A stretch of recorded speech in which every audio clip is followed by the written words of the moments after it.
you are thinking of storytelling, you are kind of thinking of when is it in general a place for storytelling? Because there's also some other stuff going on in the VR and some other use cases, so you have to think of that, okay, when do I want to tell a story, and is the story part of something bigger, and what is that bigger, not exactly bigger, but what is that other thing that is happening at the same time for the same user. So what and when VR and what and when storytelling in VR. And because the time is so limited, we just go through a couple of kind of typical use cases, kind of typical projects that we have done at Take, and then you can think of those projects and what was the storytelling part in this one, what would storytelling in this project mean, and how is this project related to storytelling. But first, briefly about the storytelling in general and VR in general. In the entire VR, AR, XR industry, we talk a lot about immersion, meaning that the immersion, how much you are inside the content, how much does the content kind of take you into an overall experience. So what do you see and feel around you? How immersive is the experience? And if you think of the immersion, even if the AR and VR are often done by the same people and they are talking the same events and same seminars, the kind of same business, but still if you think of the AR and storytelling in AR, that's not an immersive experience. You take a phone and then with the phone you see the phone, but definitely you see everything else around you. The phone kind of doesn't take you to inside itself, it's impossible. But then if you start changing the equipment, if you look at the big screen at home, you already are much more in the content. Then you go to the movie theater, you are even more in the content. Then you go to the VR, and then you are even more in the content. So you could say that the VR is by far more immersive than would be the best movie theaters. And that sense, okay, you can continue from that. You can have a kind of extended VR with the voids and stuff, and then at the end you get a full Matrix experience where you don't know anything else but the experience. So you have to think of it when you think of the storytelling and the equipment and the technologies. You must think of that. How immersive is the use situation, the equipment that the user is using, and how does that affect my possibilities of telling the stories. And now we are talking about this example that in AR you can see that where is the person, well, he's in the park or somewhere, that's not very immersive because you see the park. Where is this person? He's in the kitchen or some other room. But in the VR, where is the person? You don't know. Is he in the living room? Is he in the bedroom? In his office? No way to tell because the VR is fully immersive. When you are talking about the gadgets and digital things, you have always two possibilities, kind of to put it simple. You can either provide services to people, something that they need, something that they benefit from using, or you can tell stories, give them content to experience. And whenever you think of this, I have to say that you are kind of in the right place if you are here thinking of the stories, because if you put the immersion into this kind of service or content line, you can say that the VR as an immersive experience is kind of native for content, native for experiences. As for example mobile phone, well, you can do kind of storytelling in the mobile phone and with the AR, but not really. It's better for the services, functionalities, giving people what they need. So yes, you are in the right place here. So then a couple of examples of okay, what can be done when we have this immersive medium. We can provide content, but what are typical use cases, what typical projects that currently are done? The first thing, this is quite common that VR is often called an empathy machine, meaning that with the content, with the experience, you can be in the shoes of another person, you can get another perspective to things. So this is kind of what we have also done. A quick example, sorry about the loud noise, but loud speakers being quite loud.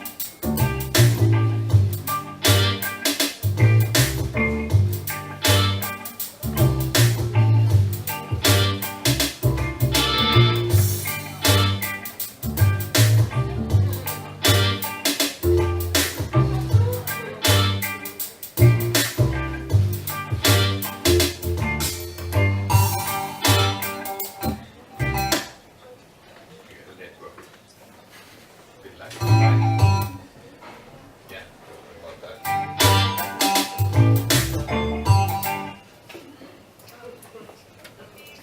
I don't know how to skip the video. Let's not worry about the internet. Slow. So in that project, for example, the original idea was that okay, you shoot a film where first a person is driving a car and there's a close-by situation with a child riding a bicycle, and then you show another video or shoot another video where there's the same thing happening from the child's perspective, so and you shoot that video. But when we have the kind of immersive technology, we don't have to be limited on that. So we were doing examining what happens in the traffic and what is actually the situation inside the kind of more like inside the child's head and inside the driver's head instead of what they see. Even if the brief was that shoot them what they see. So in the child's perspective, for example, there was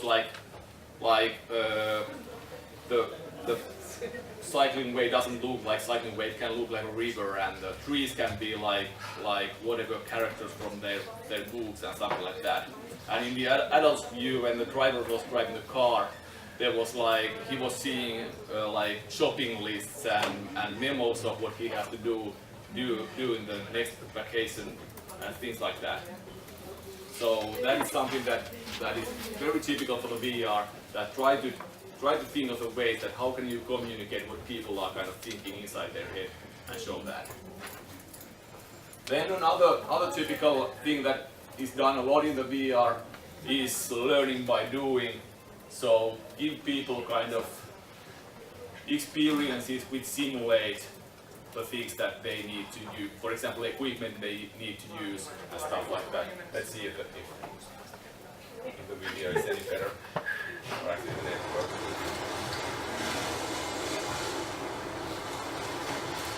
Go on deck, away from rigging and lee side, wind on your back.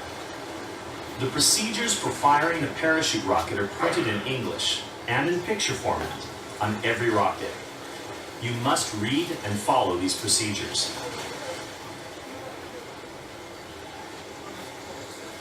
Rockets can be fired by hand with negligible recoil. Always hold a flare downwind and at arm's length to prevent burning debris being blown back at you. Hold the rocket with the arrow pointing upwards. Remove the bottom cap by pulling the plastic ring. The trigger lever is released. Hold the rocket vertically above your head, pointing away from your body. Hold the rocket firmly. Ensure your hands remain clear of top. Push the trigger lever upwards to the outsides. The parachute flare creates a single red star, reaches a height of 300 meters, and comes down slowly with... So as you can see that in this example, you can do something that is actually pretty difficult to do in the train in the reality. Those things, they cost like 100 euros per shoot, and shooting those is allowed like in 2 days a year or something like that. So giving people an opportunity to use a machine that they need to use but are rare or something like that is something that is done a lot, and the reason why that is done is because, well, everybody knows that learning by doing is very, very efficient learning. So, and third example, what is done a lot in the VR and what we are currently concentrating on is putting people together in VR. So similar to the social media, social net, you can, there's a lot of applications and upcoming applications that let you do the same in the VR. So being in the same room with other people, kind of sharing. Wow, computer is doing that.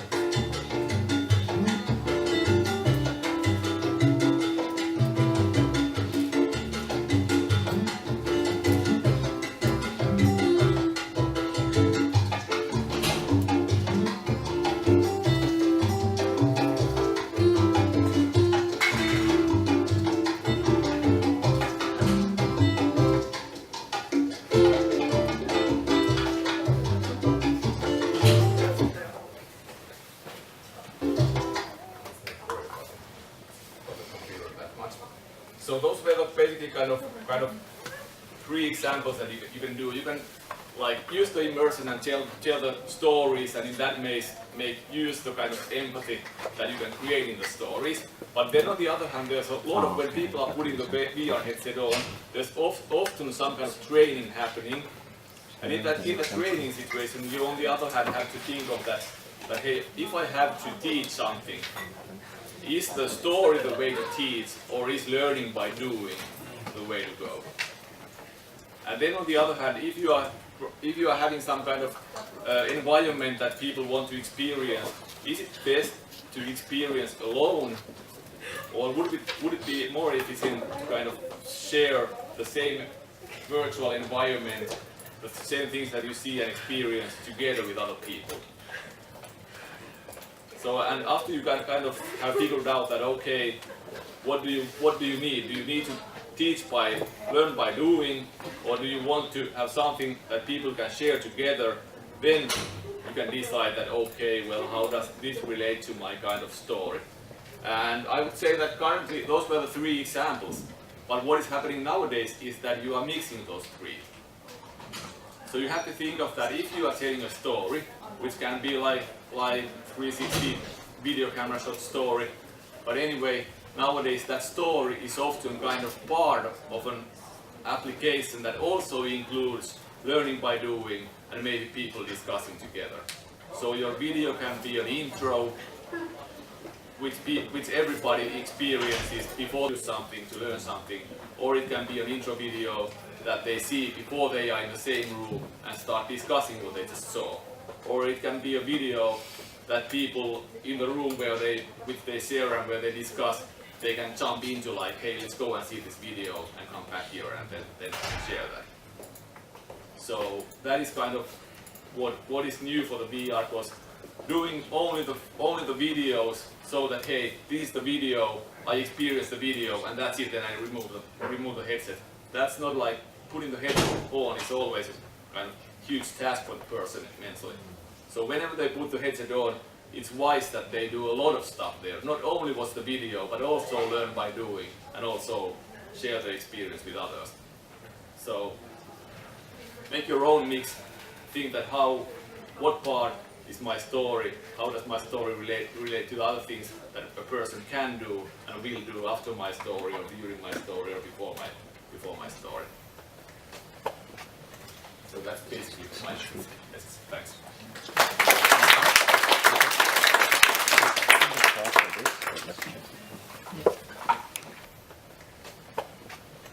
So that's basically my truth.